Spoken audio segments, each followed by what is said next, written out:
দেখো দুষ্টু কি সুন্দর খেলছে, কত সুন্দর খেলছে। ও বেরিয়ে যাবে না যাবে ওর একদম ভয় নেই। এখন ওর বাচ্চাদের রেখে ও বেরোবে না, এটা গ্যারান্টি।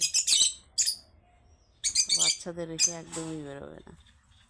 আর কি খেলছে, আমার তো ভয় লাগে যে বেরিয়ে না যায়। হ্যাঁ,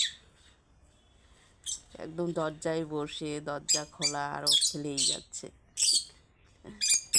কামড়িয়ে দেবে, কামড়িয়ে দেবে, এই যে কামড়িয়ে দেবে। এই এই রাখো রাখো রাখো, বেরিয়ে যাবে। দুষ্টু ঘরে চলে যা, দুষ্টু ভেতরে যা।